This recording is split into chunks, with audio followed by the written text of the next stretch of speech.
This was another really nice camp and really nice night. Makes me wish I didn't have to go back down into the burn area I nose ahead. One of my great frustrations out here is how I can just feel super strong one day and then the next day just be dragging. The trail was kind of rough along the Kern. That slowed me down, but once I started climbing up past Kern River Ranger Station up towards here, it was actually pretty good, you know, nice steady climb. And yet I was feeling dragging.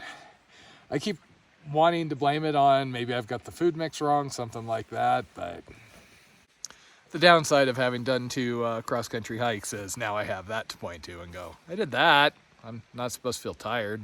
Something wimpy like this. The nice thing about, you know, getting down there on food is I can start fitting a whole lot more stuff in my bear can. So you can see what a couple of days of going through the vegetation has done to me, and today I'm afraid it may get worse. One of the big advantages to being out here where it's so dry is I can actually, you know, do laundry and dry things out on the top of my pack. Looks like I'm just catching the start of mosquito season here. I've gotten bitten a couple of times, but it's not too bad. When it does get bad though, barrier method. This plus my green wind pants, plus a bug net, and I can pretty much function like usual. Water sources in areas like this are why I periodically get away from filtering, which is fine for long periods of time until eventually I get a little too lazy, a little too close to the PCT corridor or other populated areas. And then I end up with Giardia. There is no reliable information for how prevalent Giardia is in any water source up in the Sierra or any place else. CDC has some statistics, but most people get sick and wouldn't report it, so they're kind of useless. And there's all sorts of anecdotal information out there. Everything from Giardia doesn't exist, it's all a myth, to every single water source has Giardia. You have to filter, etc., etc., etc. Last time I had it was actually about 80 miles into the PCT.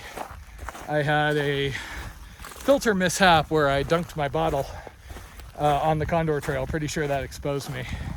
And when I got to Julian, everything hit. Basically started with kind of like nausea, just body-wide, feeling like something wasn't right. And then diarrhea that is so insistent, it's hard to make it into the bush in time.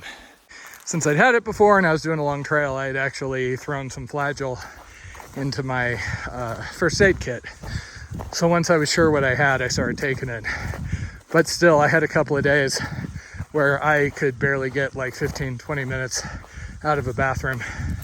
And of course, these days, since I'm around the more populated trails, I just filter religiously. There was a big outbreak of Giardia up in Oregon my year on the PCT, and for a minute everybody was afraid that there was some sort of contaminated water cache or something. But what it turned out is there was a large group of people who had been, you know, hiking the PCT for months, decided their immune system must be fine, and they stopped filtering. And here's the thing about Oregon water sources were surprisingly nasty. There were a lot of these just like stagnant pools and things like that. And there's nothing like being dry for 15 miles, getting to the only water source within range, only to find somebody letting their dog like swim around in this little tiny pool, and then you get to drink out of it. So here's one of my decision points. I was actually debating going up to Coyote Lakes to camp, since it's a really pretty alpine lake, but 5 miles out and back wouldn't really be worth it. So this is actually following the Theodore Solomon route through this section. So I did it back in 2019. I know a little what to expect, but I don't want to add too much mileage. If I end up dipping too far south, I can add some pretty significant mileage, and I know it's a burn area down there. Lion Meadows and all that has burned at least once. And Deep Creek, there is no way I'm going down Deep Creek again if I can avoid it. I am both really looking forward to the CDT, and I'm kind of sad that I'm not going to get to hike around here more this summer.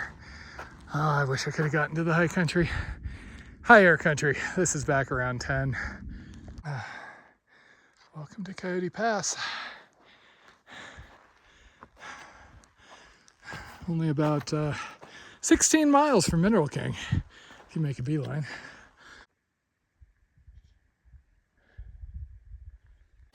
It would be so easy to fall back into my non-filtering ways here. Except I really don't want to be crapping my brains out on a, plane to Indonesia in a week. Not to mention, pretty much everything is a COVID symptom these days, so God knows what would happen to me when I was trying to get in or out of the country.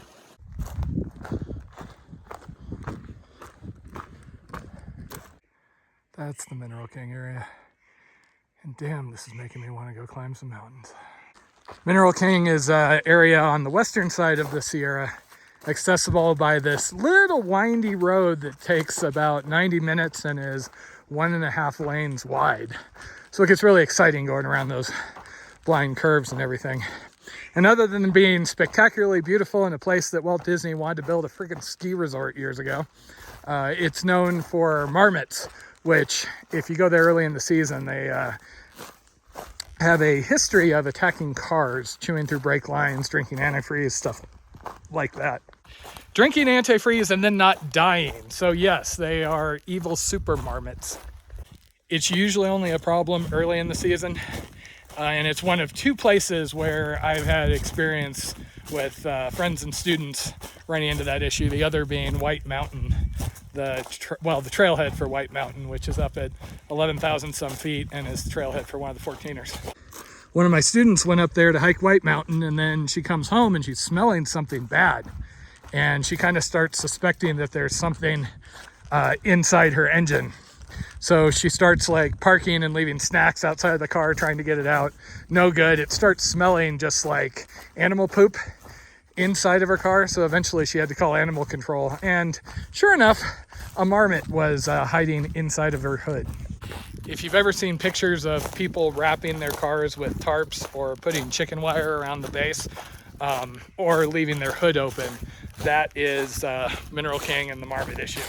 Entertainingly enough, I have seen all 3 of those methods fail, so your best bet if you want to go to Mineral King is to park down by the ranger station or go a little later in the season.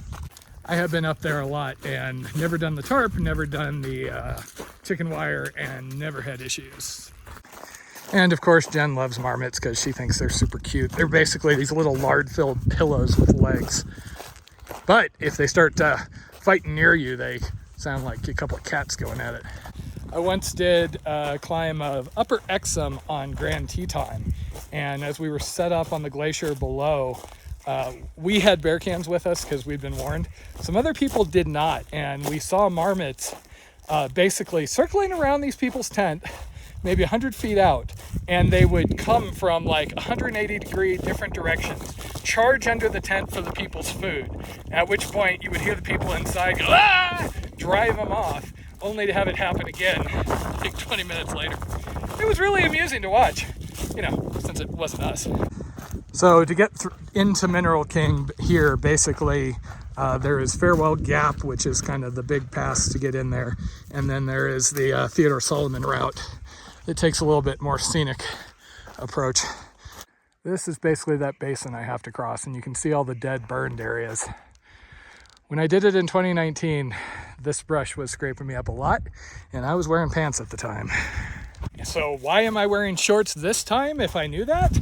Because I'm an idiot and I was just overly excited to try out my thru hiking gear. I wanted to make sure these shorts would work before the CDT, which they won't. Too weak. I'm already putting holes in these Strider Pros.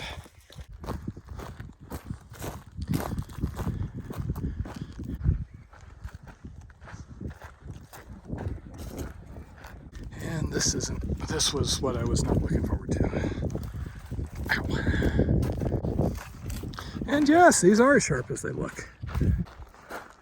Trail's actually really nice in a certain aspect. Then I turn a corner and it's back to bloody legs. So the whole plan of trying to hit Durwood Crossing, I basically would have been at Jerky Meadows trailhead right under those needles. And then I would have headed a little further down and then crossed the Kern drainage on the cable car that was falling apart and dangerous when I did it like 5 years ago. Between the brush and the down trees, this isn't going quick. For once, I think the burns actually helped me here. Oh, damn it. Ow. God, I wish I had pants.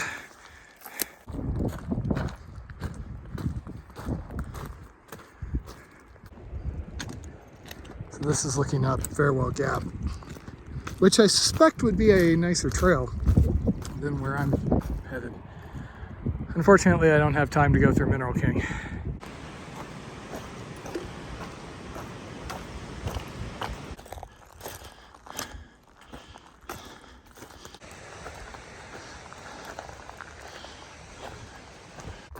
And it is Mosquito Central all of a sudden. But what do you expect? Wet meadow.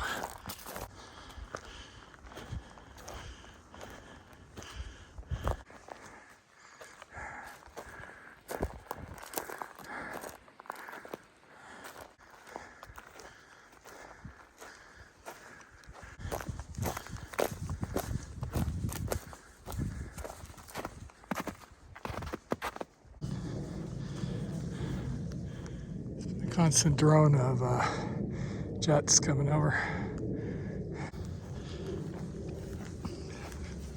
So at this point, I'm within my window for tomorrow. Just don't really want to stop till I have a good campsite with water, because there are a good number of mosquitoes out here. Finally found a camp that wasn't underwater or muddy. Unfortunately, this dirt has rocks not far underneath it, so my tent pitch isn't the best, but it'll work. Sadly, this may be the last time I'm using this tent, hopefully, if they ever come on Pro Deal again.